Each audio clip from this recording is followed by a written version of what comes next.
আসসালামু আলাইকুম ওয়া রাহমাতুল্লাহি ওয়া বারাকাতুহু।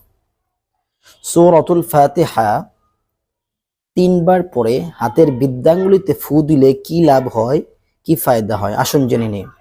সূরাতুল ফাতিহা তিনবার পরে কেউ যদি হাতের বৃদ্ধাঙ্গুলিতে ফু দেয় এবং কাউকে যদি উদ্দেশ্য করে পড়ে এবং কাউকে ভালোবাসতে চায় বা তার জন্য পাগল করতে চায়, করতে পারবে।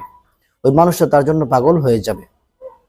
আপনার ওয়াইফ যদি আপনার অবাধ্য হয়ে থাকে, ওই ওয়াইফকে যদি আপনার জন্য পাগল করতে চান, তাহলে এই আমলটি যথেষ্ট। অথবা আপনার স্বামী আপনার থেকে দূরে চলে গেছে, আপনাকে মানে না, আপনাকে ভালোবাসে না, পরকীয়ায় লিপ্ত হয়ে গেছে, ওই স্বামীকে আপনার জন্য বাধ্য করতে পারবেন এই আমলটি দিয়ে। আমলটি খুবই গুরুত্বপূর্ণ, পুরো ভিডিওটি সম্পূর্ণ শুনুন।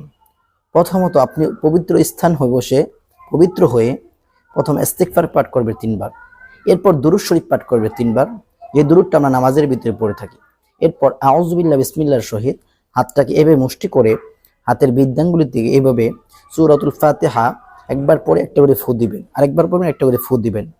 এইভাবে যখন পড়বেন, আপনি যাকে উদ্দেশ্য করবেন তার নামটা মনে মনে জপতে থাকবেন আর আল্লাহর কাছে বলবেন, আল্লাহ ওই লোকটাকে আমার জন্য তুমি পাগল করে দাও। এই আমলটি যদি আপনি লাগাতার করতে পারেন, ইনশাআল্লাহ ওই লোকের মনের ভিতরে আপনার জন্য ভালোবাসা তৈরি করে দিবেন।